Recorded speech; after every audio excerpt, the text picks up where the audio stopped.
Digital desk. We're going to be taking you live into court in Lake County. At the table to the right, you see the defendant, that is now 23-year-old Michael Shuba. He was a substitute teacher for the Willoughby-Eastlake City School District, and we expect a plea deal here. This is a young man who allegedly had a sexual relationship when he was 22 at the time, and the victim was 17 years old at the time. This was originally put in as 2 counts of sexual battery. We believe this was, according to investigators, a relationship that went from October of 2021 to January of 2022. When investigators started looking into this substitute teacher, he was also hired to assist with the drama productions at the North High School and South High School in Willoughby.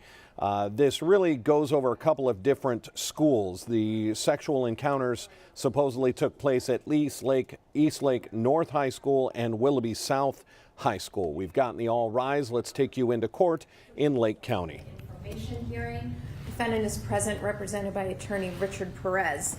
It is the state's understanding the defendant is going to enter a plea to both counts in the information. Count 1 being disseminating matter harmful to juveniles, a felony of the 5th degree, and count 2 endangering children, a misdemeanor of the 1st degree.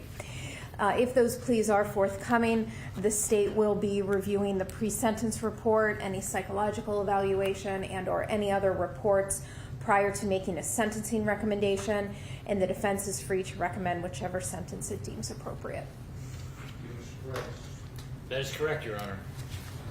Suli, how old are you? I am 24 currently, Your Honor. How far did you go through school? I graduated from Baltimore with a bachelor's of music education. Are you a U.S. citizen? Yes, sir. Have you ever been diagnosed or treated for any mental illness? No, Your Honor. In the last 48 hours, have you taken any drugs or alcohol or any prescription medication? No, Your Honor. Did you get a copy of this information? Yes, sir. It's been represented to me you're going to plead guilty to both counts in the information. Is that your understanding? Yes, Your Honor. You understand you have the right to have your case presented to the grand jury for them to decide whether or not to indict you. Yes, Your Honor. Did you discuss that right with Mr. Perez? Yes, Your Honor. And are you going to waive that right? Yes, Your Honor.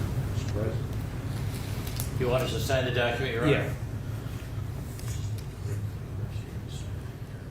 As you heard, he is going to enter a plea to plead guilty to endangering children and disseminating matter harmful to juveniles. More than likely, that was inappropriate pictures he probably sent on his cell phone. Keep in mind, with the victim being 17 years of age, you have a battle of age of consent here. She was able to give consent, and that's why we're not looking at rape charges. All right, now before I accept your guilty plea, I need to determine that you know and understand the constitutional rights you'll be waiving, the consequences of your guilty plea, and the maximum penalty I could give you, and I need to be satisfied that your guilty plea is being made freely, knowingly, and voluntarily. So I'm going to ask you some questions. If you don't understand a question or you want more time to talk to Mr. Perez, let me know and I'll give you more time. You understand that? You have the constitutional right to have a trial either to me or to a jury of 12 Lake County citizens. Do you understand that right? Yes, Your Honor. Are you waiving that right? Yes, Your Honor. If you go to a jury trial, all 12 members must agree to a guilty verdict before you can be found guilty. Do you understand that right? Yes, Your Honor. Are you waiving that right? Yes, Your Honor. If you go to trial, the prosecutor will call witnesses to testify against you. Do you understand the prosecutor must prove you guilty beyond a reasonable doubt at a trial? After the witnesses are done testifying for the prosecutor, you have the constitutional right to have your lawyer cross-examine those witnesses. Do you understand that right? Yes, Your Honor. Are you waiving that right? Yes, Your Honor. If you go to trial, you have the right to have witnesses come here and testify for you. Do you understand that right? Yes, Your Honor. Are you waiving that right? Yes, Your Honor. If those witnesses refuse to come to court, then I'll issue an order called a subpoena to make them come here and testify. Do you understand that right? Yes, Your Honor. Are you waiving that right? Yes, Your Honor. You have the right to testify at trial if you want to. Do you understand that right? Yes, Your Honor. Are you waiving that right? Yes, Your Honor. You have the constitutional right to not testify at trial if you do not want to. Do you understand that right? Yes, Your Honor. Are you waiving that right? Yes, Your Honor. If you decide not to testify at trial, nobody is permitted to comment on that decision. Do you understand that? Yes, Your Honor. If you go to trial and you're found guilty, you have the right to appeal the guilty finding. Do you understand that right? Yes, Your Are Honor. you waiving that right? Yes, Your Honor. If you file an appeal, you have the constitutional right to have a lawyer represent you in the appeal. Do you understand that right? Yes, Your Honor. Are you waiving that right? Yes, Your Honor. If you could not afford to hire a lawyer, one would be provided at no cost to you. Do you understand that? Yes, Your Honor. If you file an appeal, you're entitled to have a transcript of all the hearings in this case. Do you understand that right? Yes, Your Honor. Are you waiving that right? Yes, Your Honor. If you could not afford a copy of those transcripts, they'd be given to you at no cost. Do you understand that? Yes, Your Honor. If you plead guilty today, you will not have the right to appeal the guilty finding. Do you understand that? Yes, Your Honor. Do you have any questions about any of your rights? No, Your Honor. Do you still want to plead guilty to these two charges?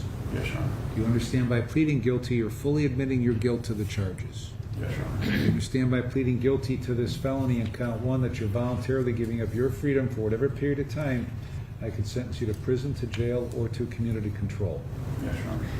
Count one, disseminating matter harmful to juveniles, is a felony of the 5th degree. It carries with it a maximum prison sentence of 12 months and a maximum fine of $2,500. Do you understand that? Yes, Your Honor. Count two, endangering children, is a misdemeanor 1, carries a maximum 180 days in jail and a maximum $1,000 fine. Do you understand that? Yes, Your Honor. Now, I could give you a consecutive sentence. That means one sentence after another for the separate offenses. If I did that, you face a maximum prison term of 12 months and a maximum fine of $3,500. Do you understand that? Yes, Your Honor. Do you understand that your felony conviction will prevent you from owning or possessing a firearm? You understand that if a prison sentence is imposed in this case, after your release, you will have to serve a period of post-release control for 5 years under the parole authority. Yes, Your Honor. They would place conditions upon you. If you violate their conditions, they could return you to prison for up to 9 months for each violation, up to 1/2 of my sentence. Do you understand that? Yes, Your Honor. If your violation of post-release control were a new felony, then you could get an additional consecutive prison sentence for that violation. Do you understand that? Yes, Your Honor. And if that were to occur, the maximum prison sentence for that violation would be the greater of 12 months or the time you have left under your post-release control. Do you understand that? Yes, Your Honor. Do you understand that if a prison term is imposed, you are eligible for judicial release? Yes, Your Honor. I could place you on community control for up to 5 years, but if you violate any conditions, I could send you to prison for 12 months. Do you understand that? Yes, Your Honor. Now, has anybody promised you I would be lenient on you just because you're pleading guilty? No, Your Honor. Has anybody promised you what I will sentence you to in this case? No, Your Honor. Do you understand at the time of sentencing, the prosecutor may make a recommendation, Mr. Perez may make a recommendation, but I don't have to follow either of those recommendations? Yes, Your Honor. Have you had enough time to talk with Mr. Perez before pleading guilty today? Yes, Your Honor. Has he discussed everything about your case and answered all of your questions? Yes, Your Honor. Are you satisfied with the advice he's given you? Yes, Your Honor. Have you been threatened or coerced in any way to plead guilty today? No, Your Honor. Are you freely, knowingly, and voluntarily entering your guilty plea? Yes, Your Honor. Do you have any questions? No, Your Honor. Mrs. Zuri, if the case went to trial, what would the evidence show? Thank you, Your Honor. Had this case gone to trial, the evidence would have shown that between February 11th and May 13th of 2022 in Lake County, Ohio, the defendant did deliver obscene material to a 17-year-old female repeatedly between those dates. Additionally, as the music director at South High School and a person having control over the 17-year-old female, did engage in sexual activity with the juvenile during that time. Mr. Perez, anything to add to those facts? No, Your Honor. Subai, did you hear what Mrs. Zuri said? The facts would show if this case went to a trial. Yes, Your Honor. And are those facts true? Yes, Your Honor. What is your plea to count one, disseminating matter harmful to juveniles, a felony 5? Be guilty, Your Honor. And what is your plea to count two, endangering children, a misdemeanor 1? Guilty as well, Your Honor. Mr. Perez?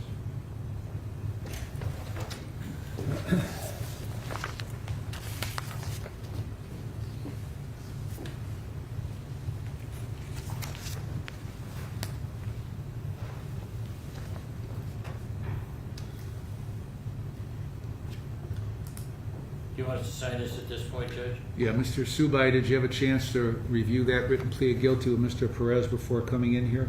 Yes, Your Honor. Do you have any questions about anything in the document? No, Your Honor. if you want to plead guilty, then you need to sign that document.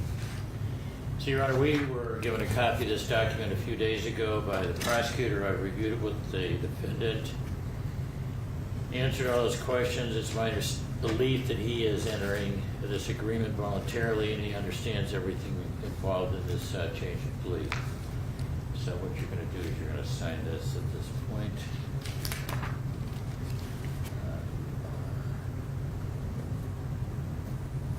I made one correction that he is a citizen on here there, Judge. Correct.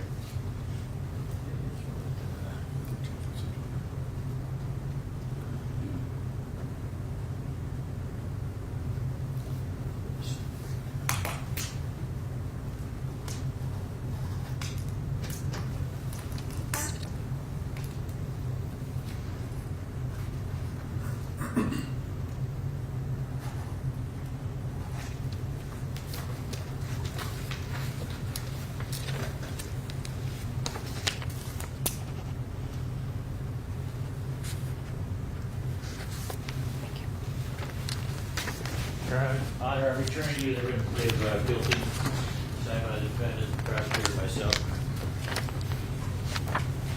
Shuba, is this your signature on this written plea of guilty? Yes, Your Honor. Did you sign it voluntarily? Yes, Your Honor. Do you want me to accept the written plea of guilty? Yes, Your Honor. All right, I'll accept the written plea of guilty. Defendant was present when Mr. Perez was advised of all of his rights, made a knowing, intelligent, voluntary waiver of those rights. He understands the nature of the charge, the consequence of his guilty plea, and the maximum penalty.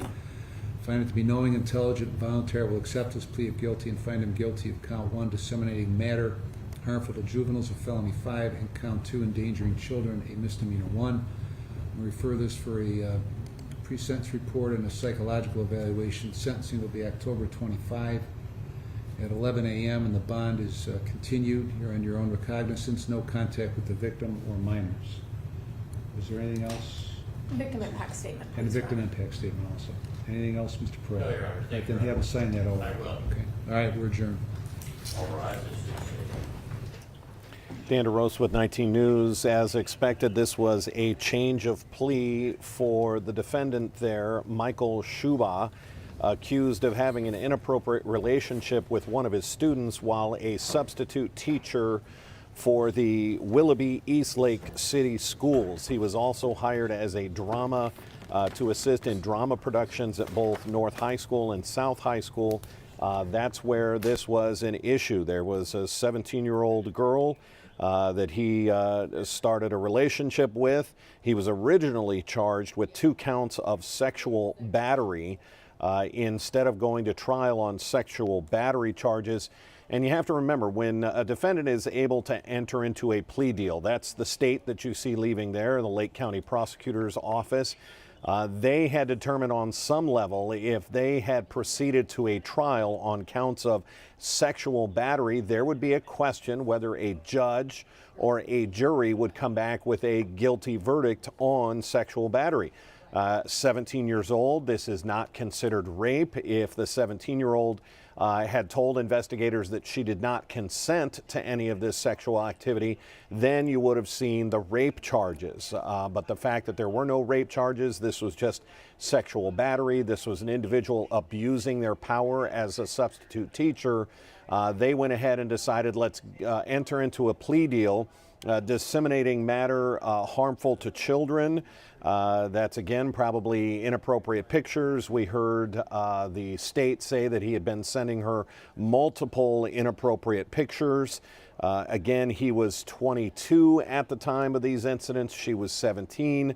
No one says that's excusable. This is a person in a position of power and therefore also charged with endangering children. Sentencing will be October 25th at 11 a.m. We've already heard what the maximums could be on count 1. Disseminating matter harmful to juveniles. That is a felony of the 5th degree with a maximum sentence of 12 months in prison. Then you have the endangering children. That is a misdemeanor, level 1 misdemeanor, the most serious of all misdemeanors, with 180 days max. So he's looking at 1 year and 180 days. You can safely assume that Mr. Zuba, being a substitute teacher, Shuba, probably doesn't have a criminal past. So is he going to get the maximum? More than likely not. His attorney will probably be pushing for post-release control, or at least a period of probation instead of prison time, and we'll have to see what the state is going to request after they go through a pre-sentence investigation. What is a pre-sentence investigation? That's when paperwork is done. There are a number of questions. What kind of a threat is this individual to the public? What is their likelihood to reoffend? Do they need prison time? And they're given a score. If you have a prior criminal record, your score is going to be higher. If you've never committed a crime, your score will be lower, and that will all go into consideration with a judge before sentence is handed down. That will happen October 25th. Of course, we will stay on top of this case. If we have any other breaking news, it'll be right here on our digital platforms. Remember, our 11 o'clock news is coming up on CW43, along with our noon news on Channel 19. Until then, I'm Dan DeRose with 19 News Now. Have a great afternoon. 19 News is everywhere. Download our CTV apps and follow us on social media at Cleveland 19 News.